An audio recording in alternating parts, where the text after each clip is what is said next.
Bismillahirrahmanirrahim. Alhamdulillahirabbil alamin. Allahumma shalli ala Muhammad. Teman-teman sekalian, senantiasa dirahmati oleh Allah Subhanahu wa taala dimanapun berada. Insyaallah pada kesempatan kali ini kita kembali melanjutkan pembelajaran kita, pembahasan kita dalam ilmu nahwu, masih berkaitan dengan pembahasan tanda-tanda i'rab.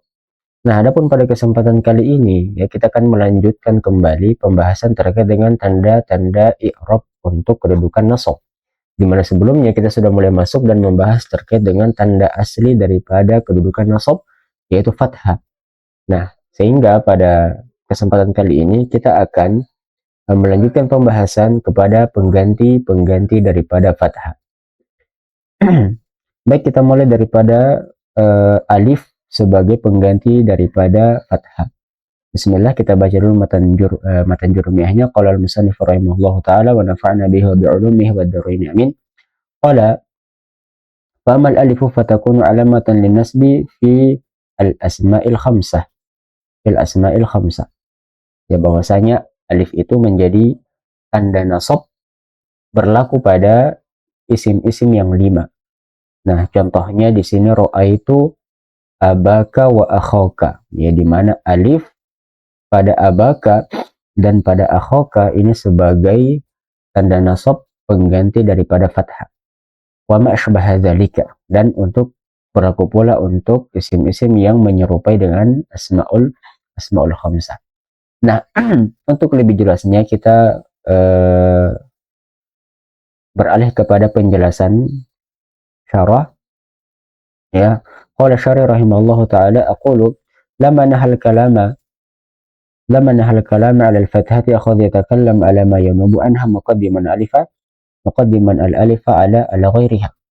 Ya, ketika pembahasan terkait dengan fathah sebagai tanda nasab itu sudah rampung, maka ya kemudian pembahasan pun beralih kepada pengganti-pengganti daripada fathah itu sendiri, di mana dalam matan jurumiyah itu dikedepankan huruf alif sebagai pengganti, salah satu pengganti daripada fathah untuk kata yang berkedudukan nasab. Nah, fadzakaru annaha takunu alamatan ala nasbil kalimah. Nah, kemudian disebutkan dalam jurumiyah bahwa alif ini menjadi alamat ya untuk nasab, ya untuk kalimat yang berkedudukan nasab. Ya, niyabatan anil fathati sebagai pengganti daripada fathah fi mawdi' wahid. Dan ini berlaku pada satu jenis isim saja. Yaitu apa itu? Yaitu isim-isim yang 5. Isim-isim yang 5. Allati taqaddama dzikruha fi niyabatil wawi anid dhammati. Yang di mana isim-isim yang 5 ini sudah disebutkan atau sudah disinggung dalam pembahasan tanda-tanda rafa, ya lebih tepatnya pembahasan terkait dengan waw sebagai pengganti daripada dhammah. Nah, namun kita akan kembali sebutkan di sini ya isim-isim yang 5 itu apa saja. Nah, di antara yang pertama ada abuka, kemudian ada akhuka, kemudian ada hamuka, lalu ada fuka, dan ada zumalin. Nah, kelima jenis isim ini merupakan bagian atau merupakan al-asma al-khamsah atau isim-isim yang 5.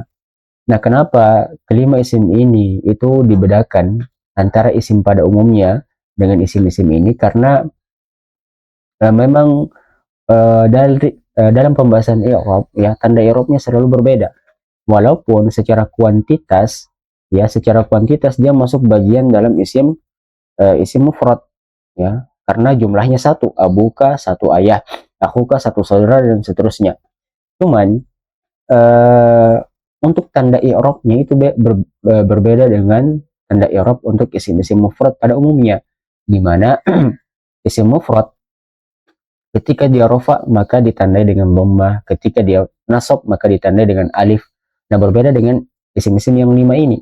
Dia tanda i'rabnya bukan dengan dhammah ataupun fathah ataupun kasrah dan seterusnya, tapi tanda i'rabnya adalah huruf ya. Waw sebagai pengganti daripada dhammah, alif sebagai pengganti daripada fathah, dan seterusnya.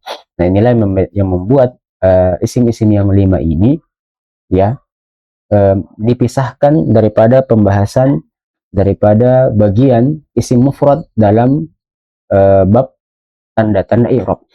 Nah, mengapa demikian? Ya, penjelasannya itu akan datang ya. Kita akan lanjut dulu.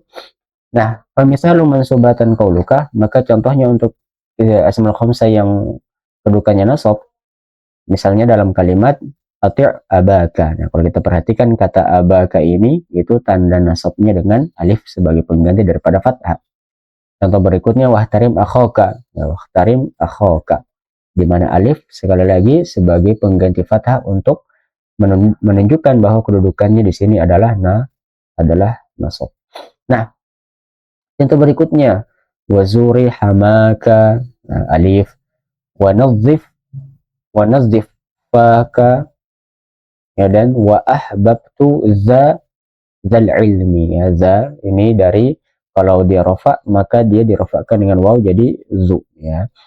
Nah, kemudian wa qauluhu ta'ala, beralih pada contoh-contoh dalam Al-Qur'an, waja'u abahum, ya, waja'u abahum. Nah, kemudian pula contoh lain wa ilaihi akhahu. Nah, contoh berikutnya angkana zamalin. Nah, faqul wahid min hadhil asma mansubun, ya, maka setiap isim daripada contoh-contoh ini, ya, isim-isim yang disebutkan tadi itu adalah asmaul khamsah, ya, asmaul khamsah yang kedudukannya nasab, kedudukannya mansub, dan tanda nasabnya di sini adalah alif sebagai pengganti daripada fathah. Ya, kenapa? Li'annahu min al-asmaul khamsah, karena dia merupakan bagian daripada isim-isim yang 5. Wa huwa mudhaf, dan dia kedudukannya adalah mudhaf, ya, isim-isim yang 5 ini, ya, kedudukannya adalah mudhaf. Wa ma ba'dahu min dhamirin aw ismin zahirin mudhafun ilaih, dan apapun yang berada setelahnya, setelah isim-isim yang 5, berupa domir kah, berupa isim zahir, maka dia selalu mudhafun ilaih. Nah, kalau kita perhatikan akhoka misalnya, ya, nah, misalnya lafaz akhoka misalnya. Nah, lafaz akhoka ini asmaul khamsahnya, kemudian ini domirnya, hu sebagai domir, ya. Contoh misalnya za sebagai asmaul khamsah, ini sebagai isim zahir, yang kedudukannya adalah mudhafun ilaih.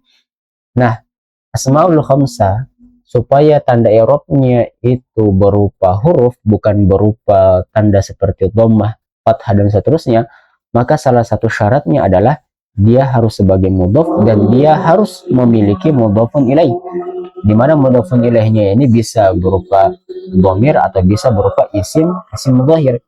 Kalau misalnya asmaul khamsahnya itu berdiri sendiri, ya, tidak disertai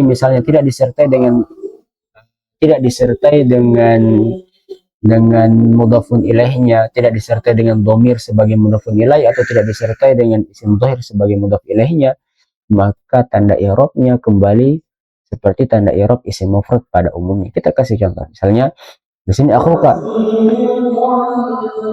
ya, ya, misalnya akhuka, ya, misalnya lafal akhuka ini yang mana asmaul khamsahnya, yang ini akhu. Adapun kafnya itu adalah domir sebagai mudhafun ilaih. Nah, sebagai mudhafun ilaih. Kalau kita hilangkan kafnya ini, kita hapus, maka misalnya dia berubah menjadi akhun saja, ya, misalnya akhun, lihat. Nah, maka dia tidak boleh maka tanda i'rabnya itu kembali kepada tanda i'rab asli. Kalau misalnya dia rofa, kita rofakan di sini, ya, maka dia harus di i'rab dengan apa? Di i'rab dengan tanda dhammah. Dia harus di i'rab dengan dhammah. Ya, misalnya contoh akhun, ya. Nah, bukan lagi dengan huruf, karena dia sudah berdiri sendiri, tidak didampingi dengan mudhafun ilaih, seperti itu. Begitu juga untuk asmaul khamsah yang lain, baik itu abun, akhun, hamun, u, dan juga zu. Nah, seperti itu.